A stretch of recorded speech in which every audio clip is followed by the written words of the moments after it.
C'est parti. Alors, bonjour à tous et à toutes. Bienvenue à l'Assemblée publique du 9 juin, déjà le 9 juin. Notre troisième Assemblée publique en contexte pandémie. Ce qu'on trouve intéressant ce soir, c'est que de fois en fois, on a l'impression de se rapprocher un peu de vous, puisque c'est notre première expérience de Zoom en direct. On a fait l'invitation à tous les citoyens. Donc, il y a 5 citoyens qui s'étaient invités, inscrits, je ne sais pas comment dire, les termes technologiques. Donc, voilà. Pour l'instant, il y en a 3. Peut-être que nous allons les recevoir un petit peu plus tard.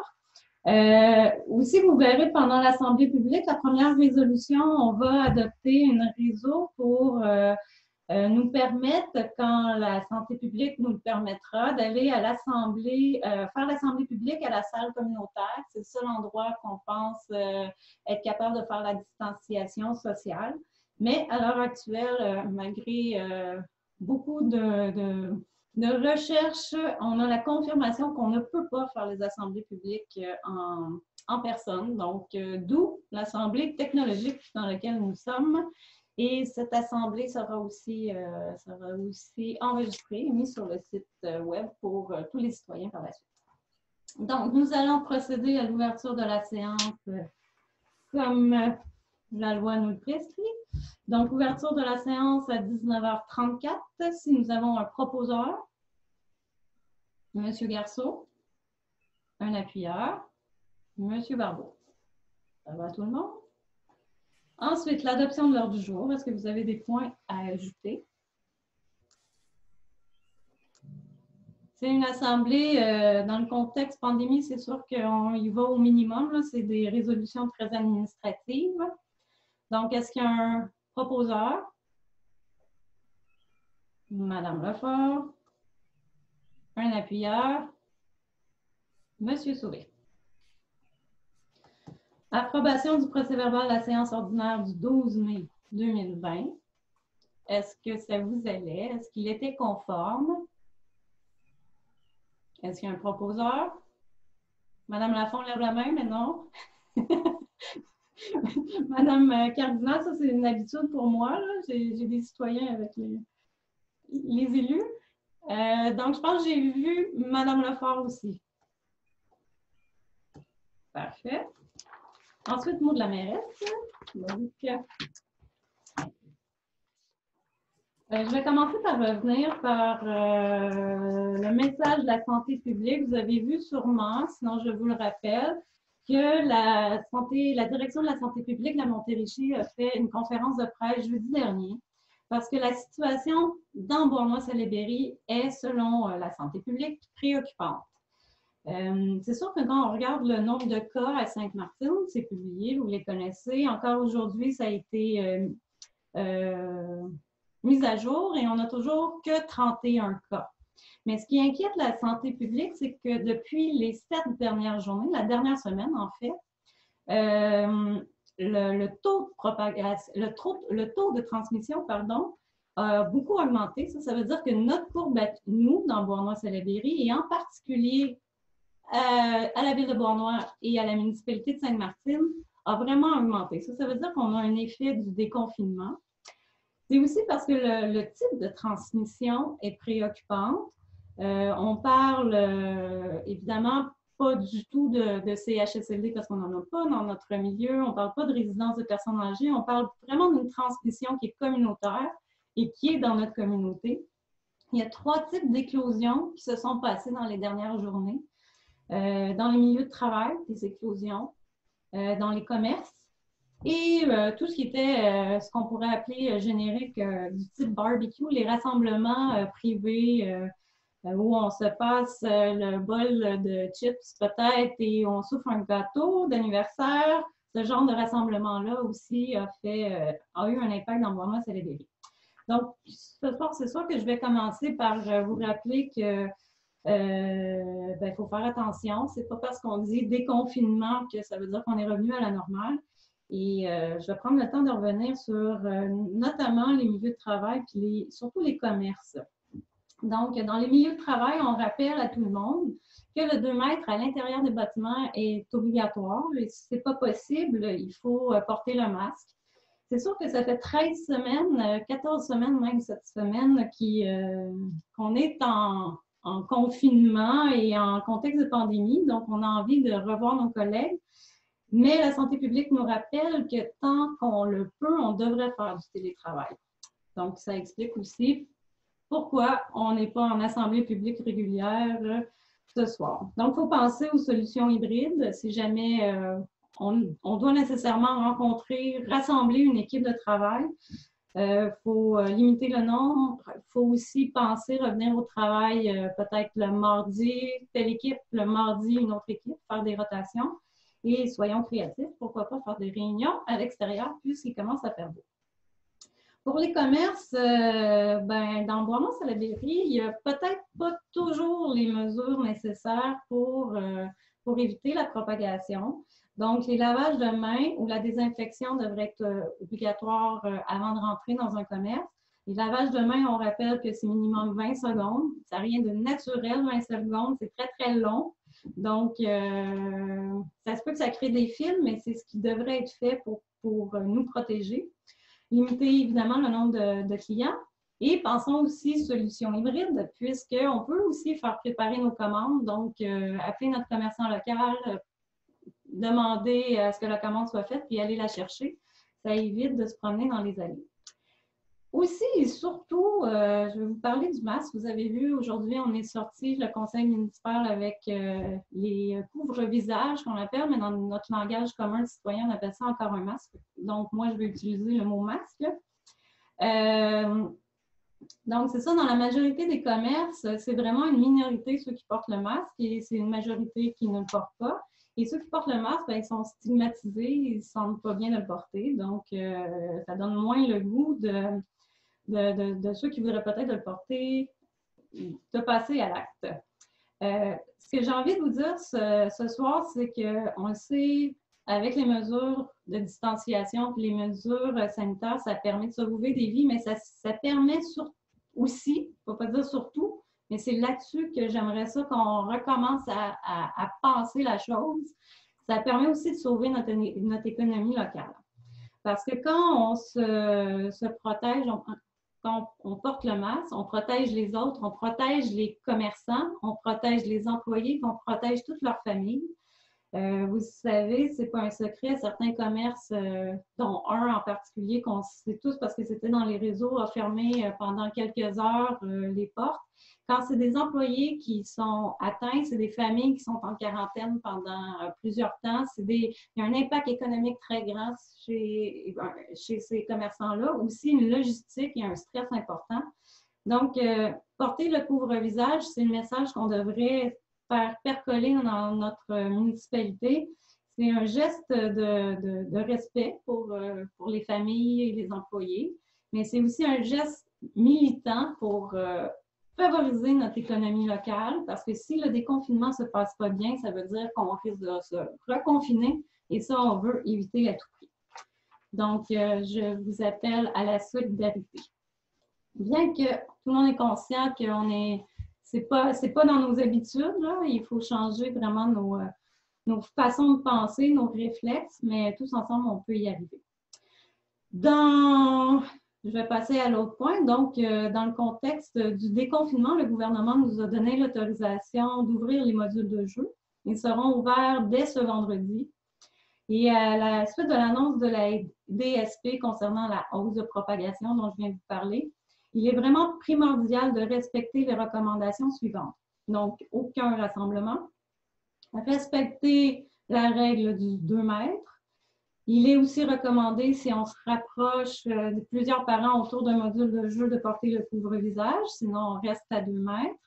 On apporte son désinfectant, s'il vous plaît, parce qu'on n'a pas de station de lavage. Donc, on va collaborer tout le monde ensemble à se désinfecter les mains en apportant soi-même son désinfectant. On apporte aussi une bouteille d'eau puisque les fontaines ne sont pas accessibles. Et puis, parce qu'il y a trop d'enjeux de désinfection, il faudrait passer à toutes les heures, toutes les demi-heures désinfecter. On n'a pas les effectifs ni les ressources financières pour faire ça.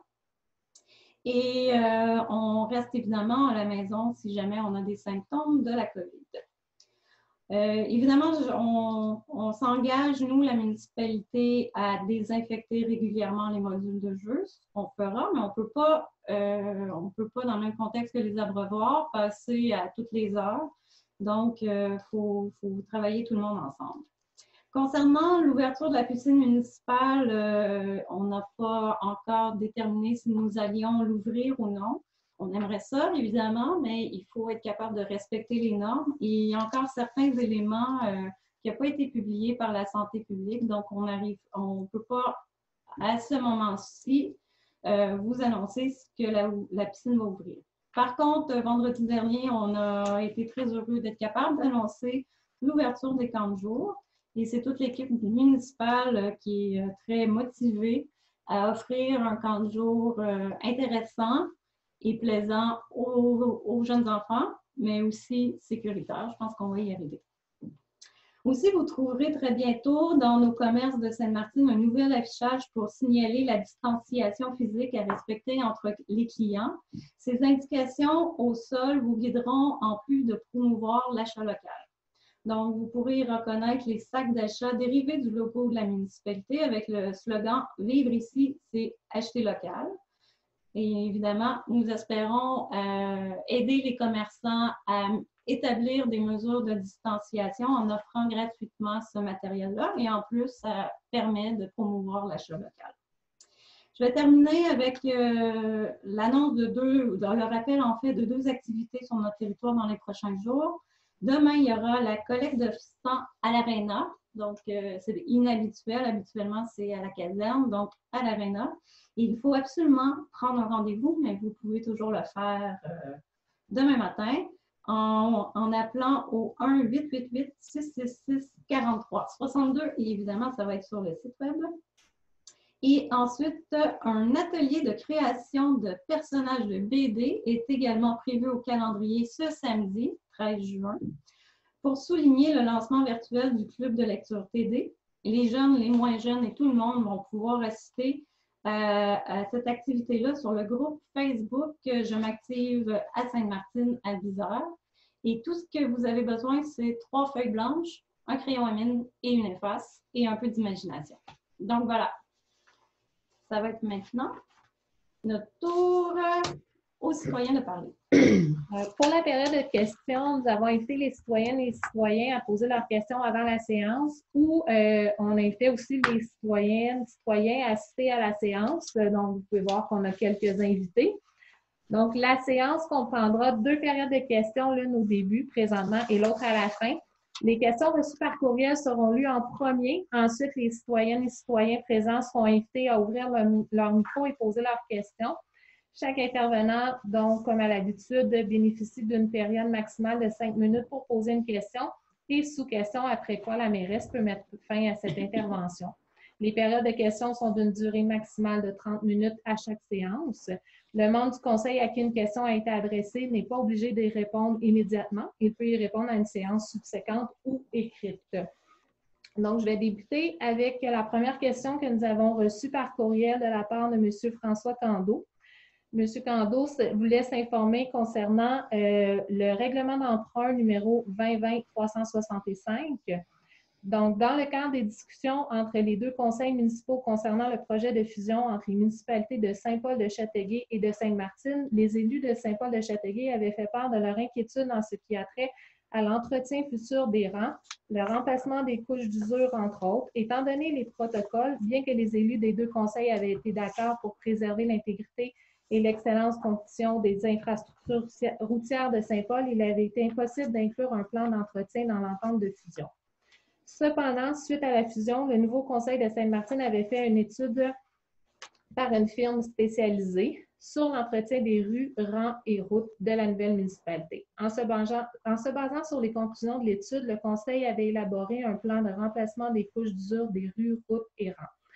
En gros, pour garder les surfaces de roulement à leur qualité optimale, il avait été décidé que les rues seraient refaites à tous les 10 ans et les rangs à tous les 8 ans. À l'époque, il y avait 13 km de rue, donc il fallait chaque année refaire 1,3 km de rue comme il avait été prévu et 40 km de rang comme il fallait donc en faire 5 à tous les ans. Le nouveau conseil s'est donc employé à respecter ce plan pendant toutes les années où j'ai été maire, nous avons réussi. Et ce, contrairement à ce qu'un conseiller de votre conseil prétend sans avoir recours à aucun règlement d'emprunt. Les travaux ont toujours été payés à même le budget d'opération.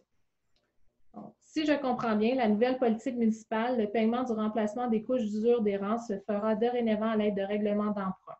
Je m'interroge sur la pertinence financière d'une telle façon de faire.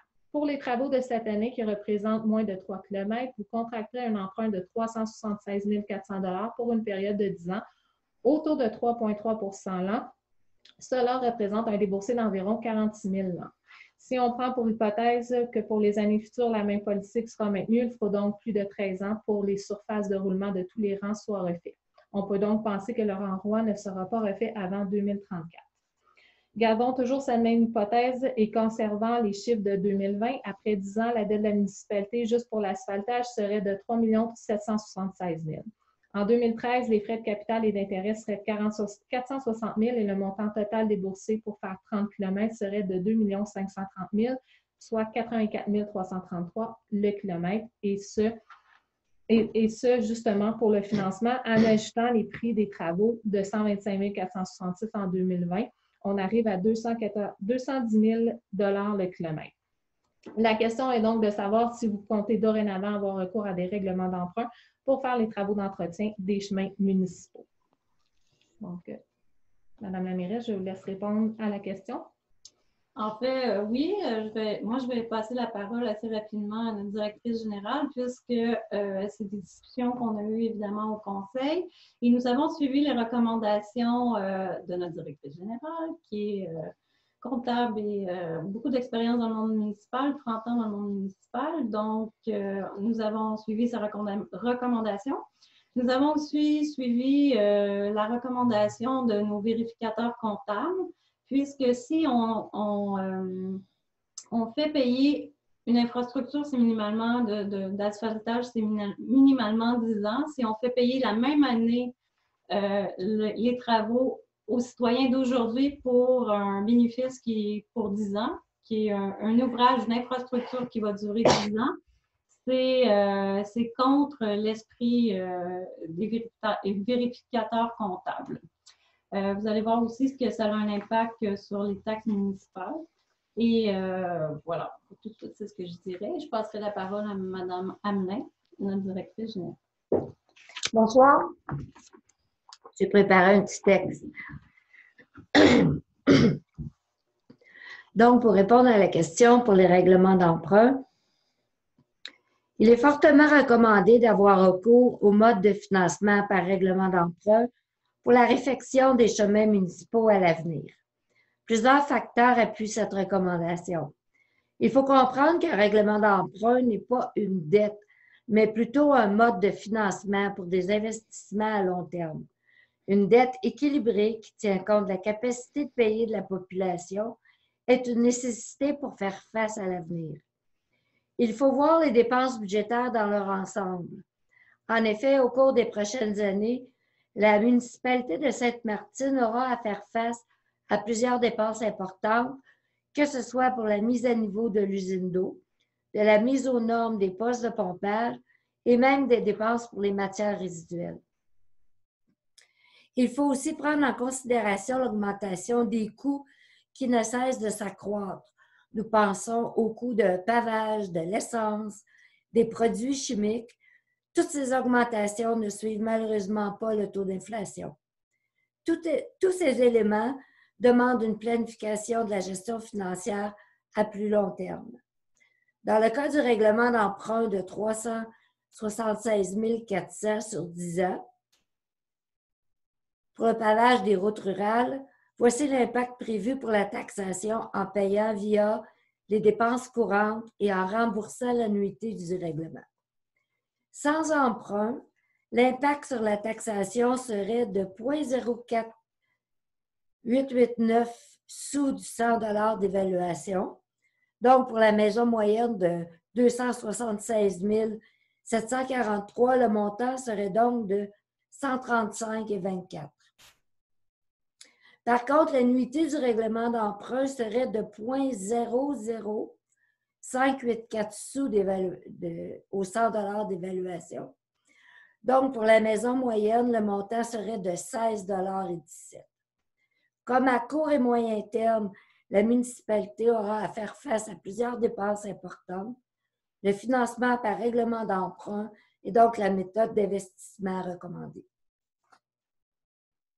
Donc, voilà, les deux chiffres à se souvenir parce qu'il y avait beaucoup, il y avait le taux de taxe, puis il y avait le résultat sur le compte de taxe à comparer. Donc, dans le cas de sans règlement d'emprunt sur le compte de taxe, cette année, ça aurait fait 135,24 $. Et avec un règlement d'emprunt, c'est 16 et 17. Donc, c'est dans cet esprit-là que le conseil municipal a pris la décision et en fait a suivi la recommandation de notre directrice générale et de nos vérificateurs comptables. Mais par contre, M. Kando, on vous remercie d'avoir posé la question puisque assurément, on aura une sensibilité par rapport à ça et lors de la préparation du budget, assurément, le conseil municipal pourra discuter ou rediscuter et revoir, confirmer ou infirmer notre façon de faire cette année. Voilà, j'espère que ça répond à votre question. La prochaine question venait de Mme Cindy Laplante qui est présente ce soir. Donc, Mme Laplante, si vous permettez, je vais vous laisser poser votre question au conseil. Bonjour tout le monde.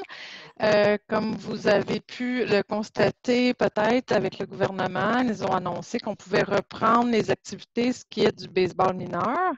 Donc, je suis ici aujourd'hui pour voir comment on pourrait trouver une façon d'avoir des installations, ce que je veux dire, une toilette, malgré tout ce qui se passe au niveau des recommandations sanitaires. Madame Laberge, vous en avez parlé tantôt, puis je prenais des notes. Là, on a comme un défi d'avoir des enfants sur le terrain de baseball qui vont pratiquer, mais qu'il n'y aura pas de toilette. Comment on peut faire? Puis là, j'avais même donné la suggestion peut-être d'avoir accès aux toilettes de la piscine. Là, je comprends que la piscine ne sera pas ouverte pour l'instant.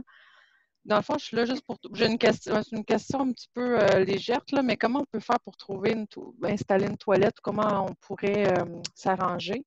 Puis ça fait un petit peu le lien aussi avec le fait que la semaine passée, j'étais sur la piste cyclable, puis il n'y a pas de toilette non plus. Je sais que c'est la MRC, mais je pense qu'on a un défi de toilette dans Sainte-Martine. À part le IGA, on ne peut pas faire pipi nulle part. Voilà, c'était mon cri du cœur par rapport aux toilettes dans Sainte-Martine. Oui, mais c'est intéressant. En fait, je peux vous dire qu'il y a 2 endroits qu'on peut faire pipi ou des choses à Sainte-Martine. Au parc L'Éveillé, il y a une toilette publique. OK. Et aussi au domaine de la pêche au saumon, donc au pavillon Gaétan-Monti. C'est sûr que ce n'est pas ouvert la fin de semaine, mais au moins pendant la semaine, c'est ouvert et il y a une toilette publique. Par contre, on est d'accord, il manque des toilettes. On est en train de travailler un projet. En fait, le contexte COVID fait en sorte que ça a été un peu déplacé, mais à la halte de la gare, il y aura une toilette. C'était censé être une toilette au compost, mais on est en train de revoir les choses dans le contexte COVID pour qu'on ait une vraie toilette, puis ça devrait, je ne veux pas tout confirmer, mais ça devrait bien fonctionner. Donc, pour le cœur de votre question, on a aussi évidemment la préoccupation. C'est sûr qu'on est en train d'analyser en fonction des données de la santé publique les informations, les guides de réouverture de toutes les installations de la santé publique. C'est sûr qu'il y a une différence entre ce qui est dit au point de presse du premier ministre puis ce qui est vraiment détaillé dans les guides de réouverture. En ce moment, notre problématique concernant le dossier en question, c'est qu'il n'y a pas encore de guide pour désinfecter les toilettes chimiques. On va les appeler comme ça. Donc, on est en train de faire des vérifications avec, évidemment, c'est Mme Tardif, notre responsable des loisirs, qui est là-dessus. Jusqu'à récemment, on n'avait pas le droit d'ouvrir les blocs sanitaires. Donc, tout bouge très, très vite. Et ça demande énormément d'énergie pour essayer de trouver les réponses. Fait qu'on est là-dessus. C'est sûr qu'il faudra que la municipalité de Sainte-Martine réponde aux normes sanitaires. Donc, si on n'est pas capable, ça veut dire qu'on ne pourra pas ouvrir. Donc, si on nous demande, par exemple, j'en ai parlé plus tôt, mais si on nous demande de passer, de désinfecter, mettre un col bleu à côté d'une toilette à chaque heure, tout le monde comprend que c'est pas possible. Est-ce que c'est possible de louer, comme les années passées, une toilette? Idéalement, on parlait tout à l'heure avec avec Mme Tardif, idéalement, parce que quand il y a le baseball, on veut la toilette, il y a déjà quelqu'un, il y a déjà des responsables qui pourraient peut-être être responsables de cette toilette-là, mettre un protocole en place, ce qui nous permettrait de passer comme les modules de jeu peut-être une fois, 2 fois, 3 fois par semaine, mais pas à toutes les heures. C'est ce genre de validation-là qu'on essaie de faire. On a bon espoir, mais ce soir, on n'est pas capable de vous dire que ça va être possible. Merci. Peut-être juste faire un comparatif. Il y a une autre toilette aussi, mais elle est à clé. C'est pour les activités de soccer là, et l'aréna. Ouais. La patinoire plutôt. Pour le soccer, la façon qu'on devrait fonctionner, c'est que les responsables du soccer vont avoir la clé. Ils vont être responsables de la désinfection, puis nous, on va avoir l'entretien plus hebdomadaire, si on veut. OK. Mais ça pourrait être une alternative. Oui, ça serait ça, puis la façon pour Sainte-Martine sans engendrer trop de coûts et en étant capable de répondre aux normes, ça serait la façon la plus simple. Mais est-ce qu'on va avoir l'autorisation d'aller dans ce sens-là? On ne sait pas encore. Merci. Ça fait plaisir.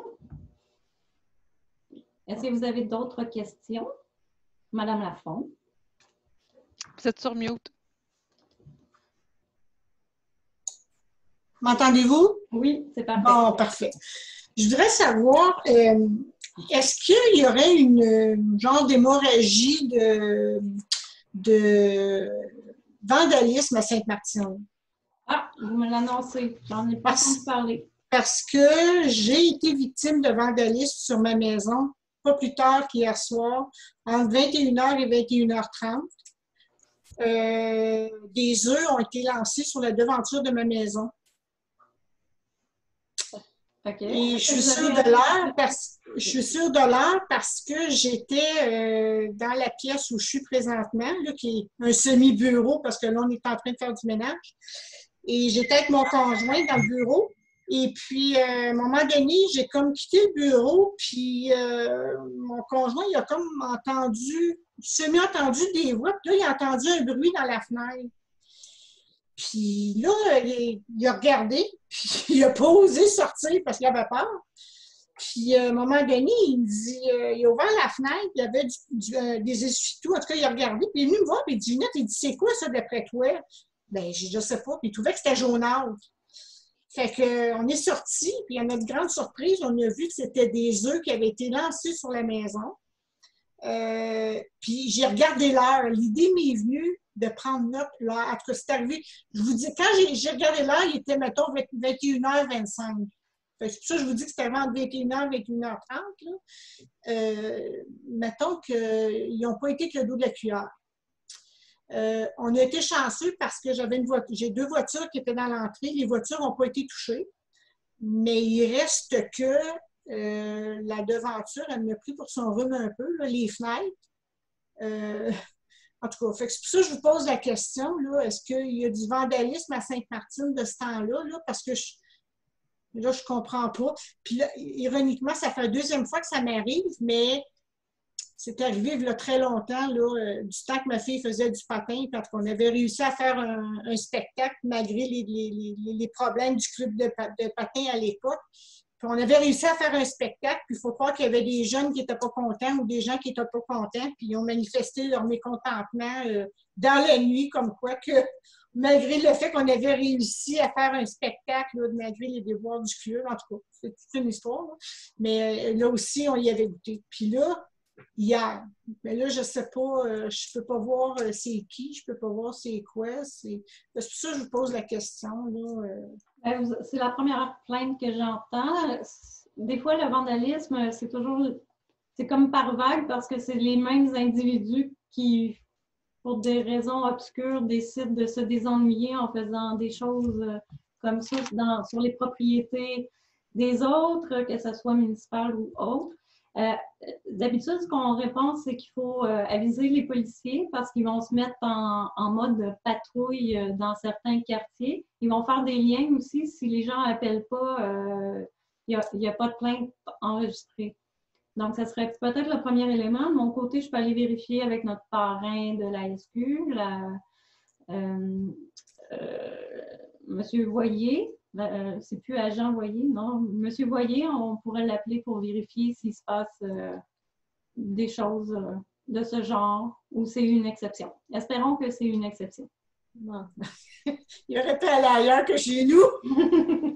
Désolée de dire ça, là, c'est pas drôle, là, mais en tout cas, j'ai pas eu vent que quelqu'un d'autre a eu des problèmes, là. Je me suis dit peut-être que des fois, un d'autres voisins, mais j'ai pas eu vent de rien. Fait que là, pourquoi qu'on m'en veut, je sais pas, là, en tout cas. C'était ma question. Ah, par ça, je suis déçue que vous vous êtes pas présenté à l'UMQ. Sur quoi, là? À l'UMQ? À la présidence? Oui. Non, sans façon. Merci, c'est gentil. C'est tout. Merci.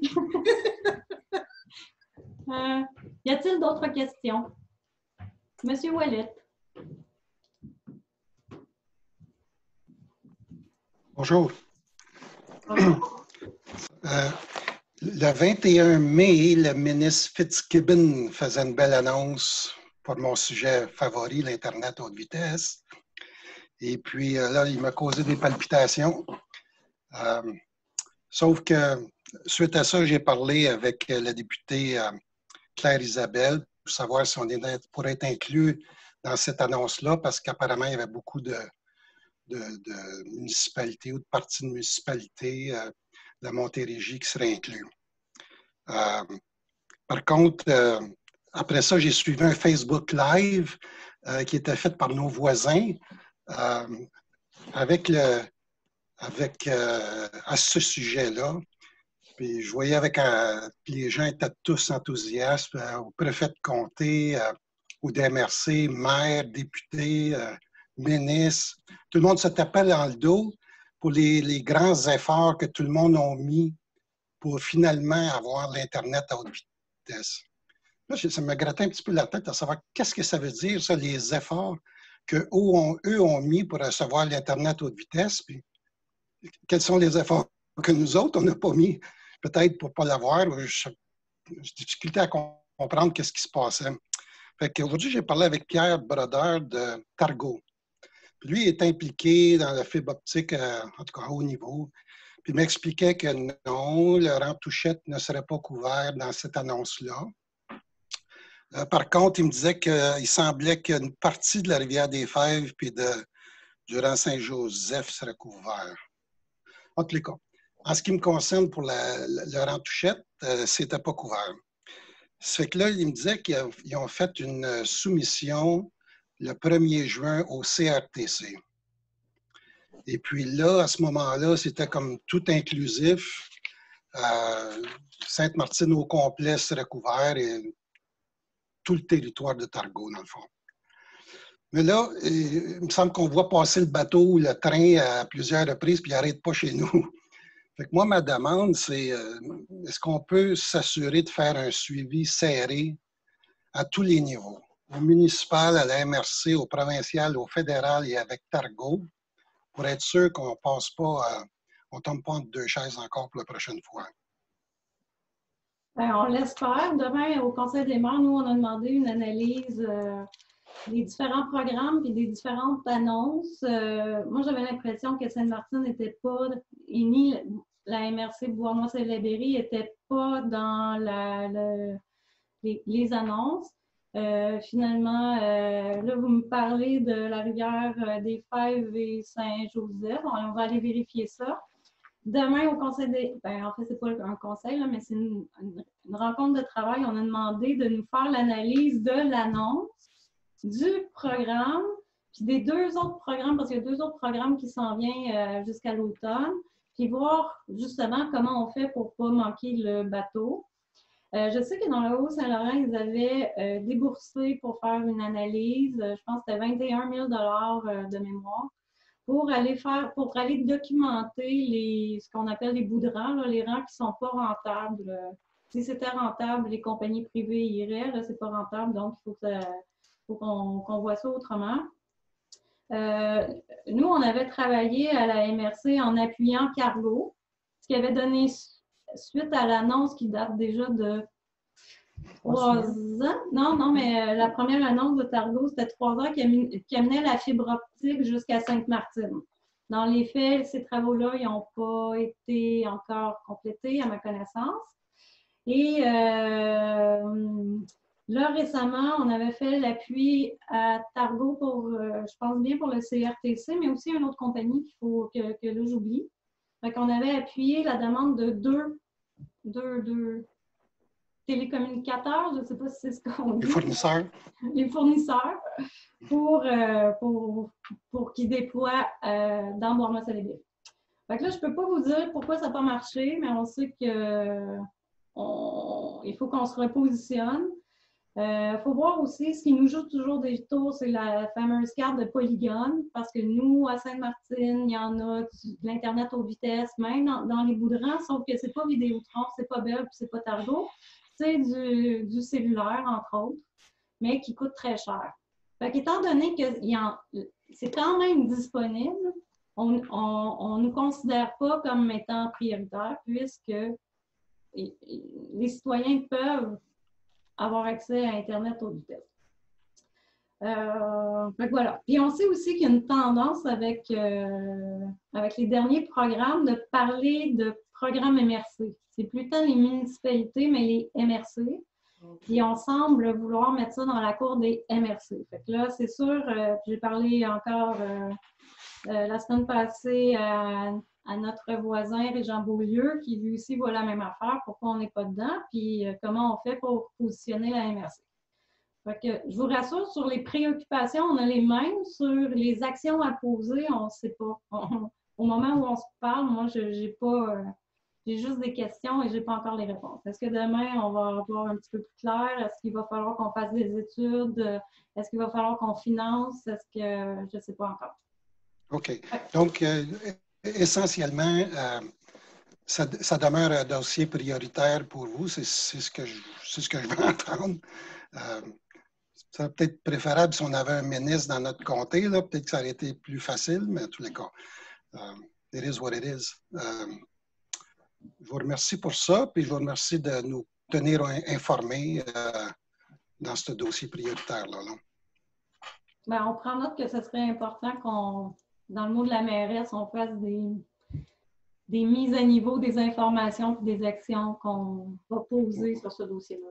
Oui, parce que quand je parlais avec le monsieur à Targo, il semblait dire mais qu'on ait la subvention, mais que si on a le feu vert avec le CRTC, je sais qu'il y a d'autres projets au niveau provincial, mais là, tout le monde va vouloir l'avoir, ça va crier, ça va être celui qui crie le plus fort où est-ce qu'on va aller.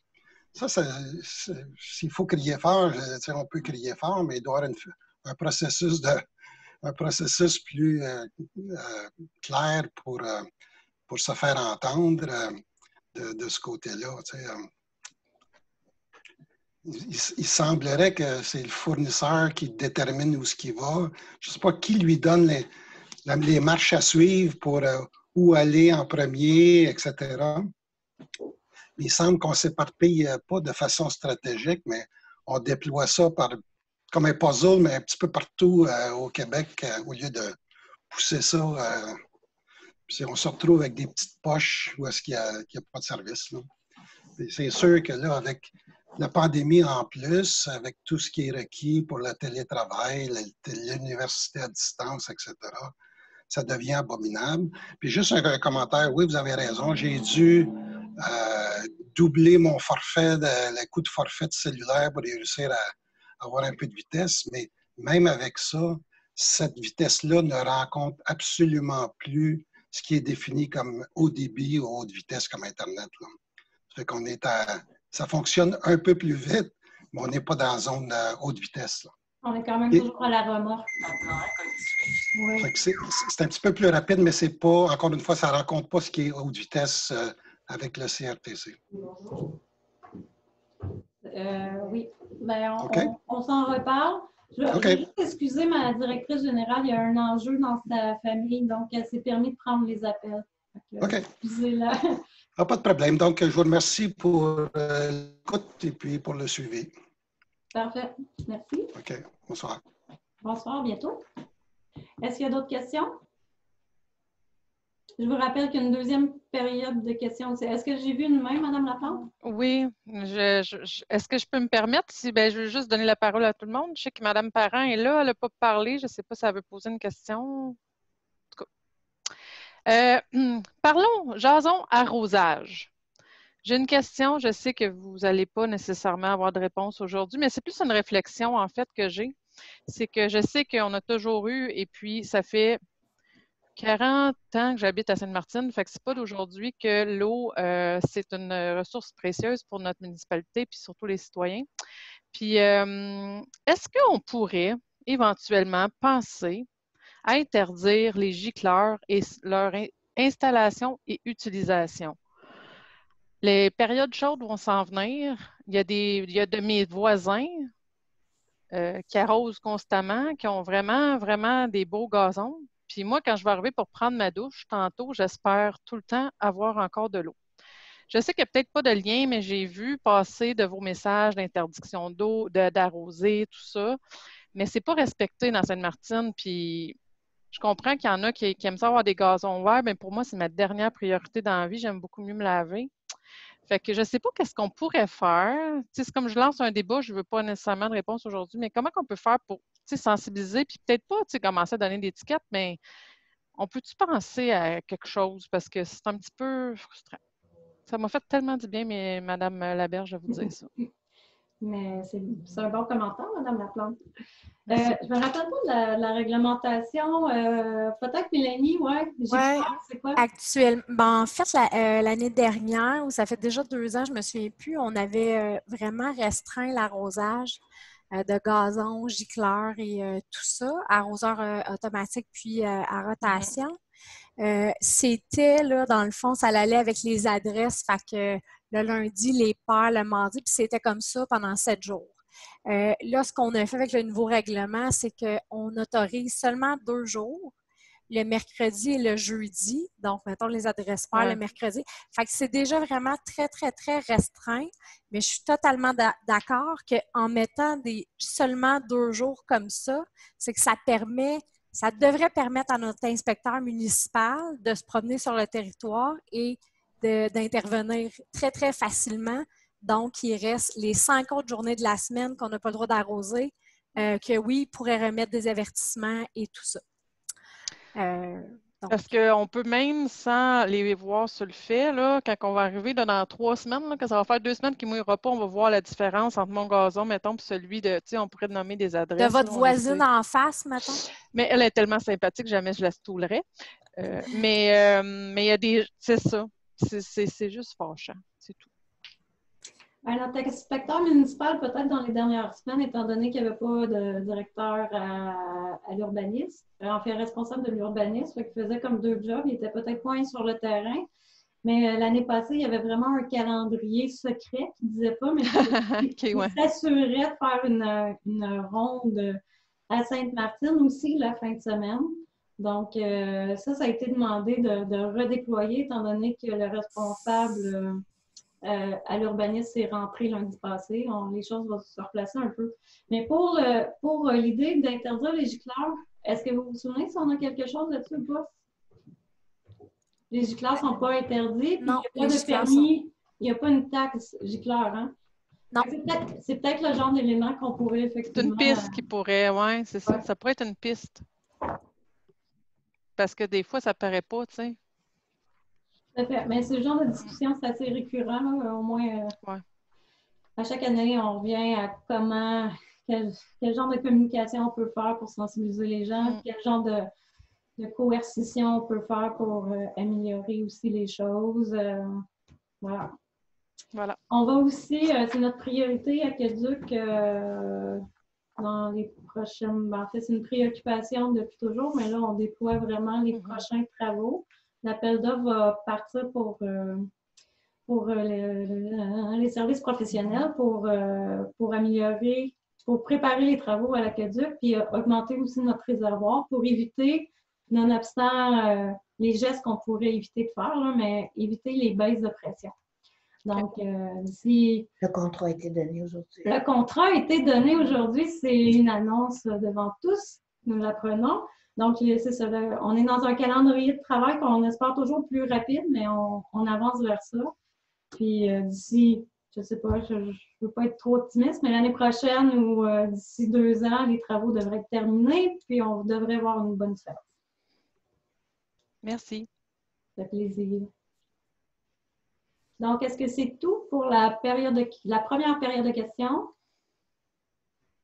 Donc, la deuxième période de questions, vous avez l'occasion de venir poser des questions sur les résolutions que nous allons adopter ce soir. Ça faisait longtemps qu'on ne s'était pas vu puis rencontré parce qu'on vient de passer beaucoup de temps à la période de questions puis on est très heureux. On s'ennuie. Donc, on part à 2.1, modification du lieu des séances ordinaires du Conseil. Donc, c'est dans le contexte où on espère, dès que ce sera possible, vous accueillir dans une salle où on pourra respecter la distanciation sociale. Donc, la seule qu'on pense possible, c'est au centre communautaire. Donc, c'est une résolution qu'on fait maintenant, mais qui est conditionnelle à l'autorisation de la santé publique. Donc, est-ce que ça va être là dans le prochain mois ou dans 6 mois, on ne sait pas, mais on sera prêt à réagir.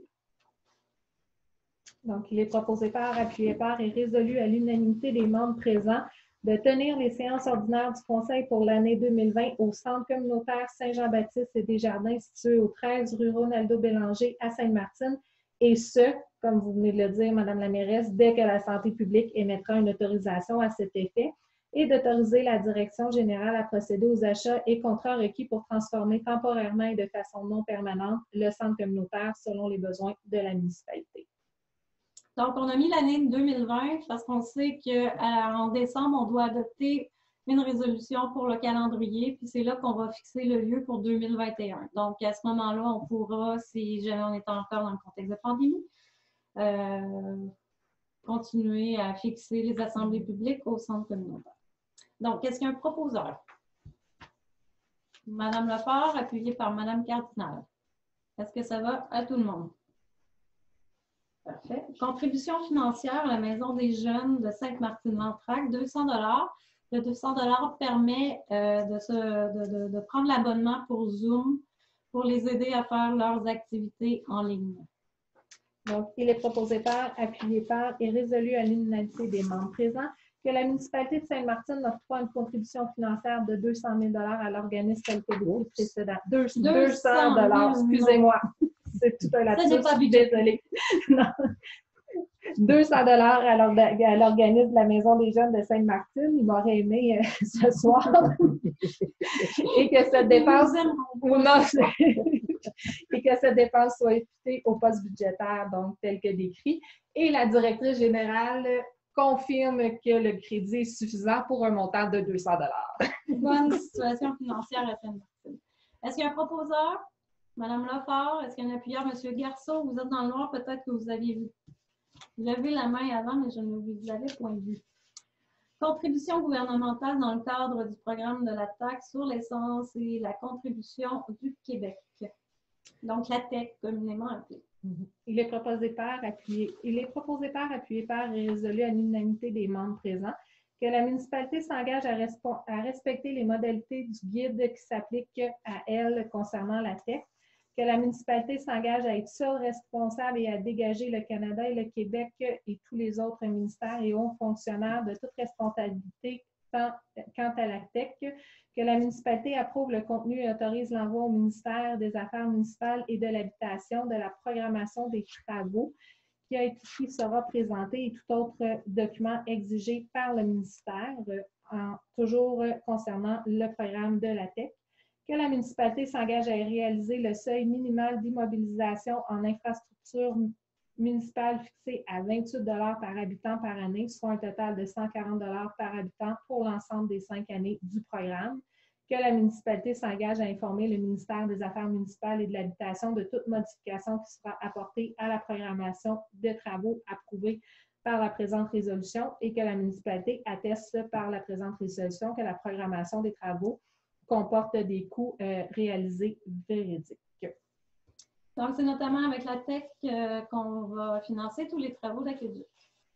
Est-ce que... C'est l'ancienne TEC. Ah, oui, c'est l'ancienne TEC. Mais la nouvelle s'en vient. Fait que c'est aussi, je vous informe qu'avec la TEC, c'est généralement avec ça qu'on finance les travaux d'aqueduc et aussi les infrastructures. Les aux normes des postes de pompage. Les mises aux normes des postes de pompage, moi, je mets ça, ouais, effectivement. Puis aussi un petit peu de travail, des fois, qui rentre là-dedans. Un petit peu. Il y en a un petit peu. On en a eu un petit peu. Donc, est-ce qu'il y a un proposeur? Monsieur Sauvé, appuyé, je pense, par Monsieur Barbeau. Ça va tout le monde? Ensuite, le paiement de la facture relative à l'achat d'arbres de diverses espèces et d'arbres fruitiers. Donc, il est proposé par, appuyé par. Seulement mentionner qu'il y a eu un appel d'offres sur invitation. Seulement 2 soumissions ont été reçues, soit pour les 175 arbres, la pépinière Kramer, et pour les arbres fruitiers, la pépinière Dominique Sadio. Donc, il est proposé par, appuyé par, d'octroyer à l'entreprise Pépinière Kramer l'unique soumissionnaire conforme un contrat pour la fourniture de 175 arbres pour un montant de 26 720 $ plus les taxes applicables. D'octroyer à l'entreprise Pépinière Dominique Savio, unique soumissionnaire conforme, un contrat pour la fourniture de 26 arbres fruitiers pour un montant de 1024,70 plus les taxes applicables. Donc, d'approuver une dépense totale de 27 744,70 $ pour l'achat d'arbres plus les taxes applicables. Et la directrice générale confirme que les crédits suffisants sont disponibles pour assumer ces dépenses. Donc, c'est un projet dont on est bien fiers. Mme Lefort aura l'occasion de vous en parler tout à l'heure. Est-ce qu'il y a un proposeur? Mme Lefort, appuyé par Mme Cardinal. Ça va tout le monde? Adoption du règlement d'emprunt numéro 2020-365 décrétant les dépenses pour la réalisation des travaux de réfection de protection d'asphaltage sur certaines routes rurales de la municipalité. Il est proposé par, appuyé par et résolu à l'unanimité des membres présents que la municipalité de Sainte-Martine adopte le règlement d'emprunt au montant de 376 400 $ pour des dépenses pour la réalisation des travaux de réfection, entre autres pour le chemin de la Haute-Rivière, Laurent-Roy et Laurent-Roy, partie rue Lépine. Est-ce qu'il y a un proposeur? Monsieur Laberge, est-ce qu'il y a un appuyeur? Monsieur Sauvé. Adoption du règlement numéro 2020-364, abrogeant le règlement numéro 2018-336 concernant les limites de vitesse. Il est proposé par, appuyé par, que la municipalité de Sainte-Martine adopte le règlement numéro 2020-364 concernant les limites de vitesse. C'était entre autres pour changer les vitesses sur Laurent-Roy et chemin Haute-Rivière, donc diminuer à 50 km/h alors qu'ils étaient à 70. Et c'est pour être conforme si c'est ces deux rangs-là, c'est ça. Si c'est ces deux rangs-là, pardon, c'est parce que c'est des rangs qui continuent dans d'autres municipalités, donc Mercier et Châteauguay, puis de l'autre côté, ils sont à 50. On a fait la même chose il y a quelques mois dans Grande Ligne parce qu'à Mercier, c'était à 50, puis de notre côté, c'était à 70. C'est une façon de normaliser un peu la vitesse sur les rangs et d'avoir aussi des bonnes relations avec nos voisines. Est-ce qu'il y a un proposeur? Monsieur Laberge, appuyé par Mme Lefort. Ça va tout le monde? Donc maintenant, on arrive au dépôt du rapport des déboursés. Donc, Madame la greffière. Vous avez pu consulter le rapport qui a été déposé sur le site Internet, ceux qui sont intéressés. Donc, conformément aux articles 176.5 et 961.1 du Code municipal du Québec et à l'article 19 du règlement numéro 2017-302 sur la délégation de pouvoir, la directrice générale et secrétaire trésorière dépose au conseil municipal le rapport des déboursés effectués et autorisés en vertu du règlement pour le mois de mai 2020 au montant de 486 611,79 pour les déboursés et au montant de 74 917,17 pour les salaires, pour un montant total de 561 528,96. Désolée, madame. Non, c'est parfait. Est-ce que ça vous va? Ben, c'est pas une résolution, mais est-ce que vous aviez des questions? Donc, c'est bon. On arrive à la minute des conseillers. Madame Lefebvre, est-ce que vous voulez commencer? Oui, certainement. En fait, on est bien fiers de la résolution des 175 arbres pour souligner le 175e de Sainte-Martine. C'est une idée, en fait, qui a été initiée par le Comité de l'environnement, même qui aurait voulu booster plus que ça, y aller peut-être plus dans même le 175 000 arbres. Donc, non, on est bien fiers. Puis, au montant qui s'est passé, la résolution, c'est pas des petits arbres, c'est des arbres de bonne taille. Puis, on s'est assuré aussi qu'il va y avoir plusieurs espèces de plantées au même endroit pour éviter un petit peu les arbres, toutes les frênes qu'on a dû abattre en arrière de l'écocentre, en fait. Fait que la diversité d'arbres au même endroit va éviter une telle catastrophe si autres bébites arbres il y a. Il y a aussi, on est bien fiers pour les arbres fruitiers qui est un petit peu dans la même veine, là. On retrouve des arbres fruitiers au parc Nolasque-April. Donc, on poursuit les plates-bandes d'arbres fruitiers. Donc, c'est bien intéressant. On est bien content. Merci. Madame Cardinal?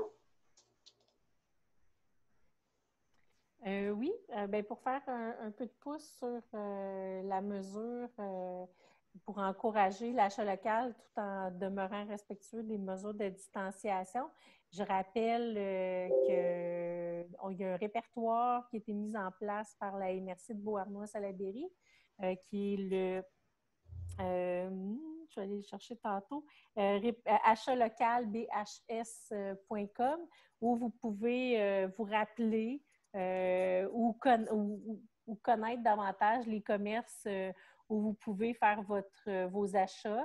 À Sainte-Martine, on a la richesse d'avoir plusieurs commerces qui permettent de répondre, pas à tout, mais quand même à une très grande variété des besoins et de services personnels qu'un ménage peut avoir.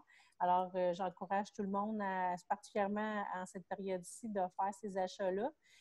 On évalue, Statistique Canada évalue que chaque ménage consomme à peu près à Sainte-Martine, j'arrondis 25 000 $ par ménage en biens et en services personnels. Donc, si on fait le calcul, c'est 125 millions que les ménages de Sainte-Martine dépensent.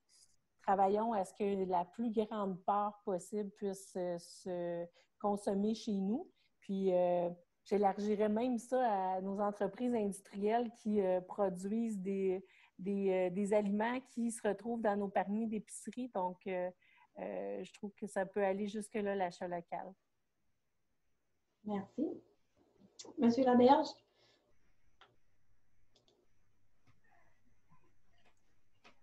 C'est beau pour moi. Parfait. Monsieur Sauvé?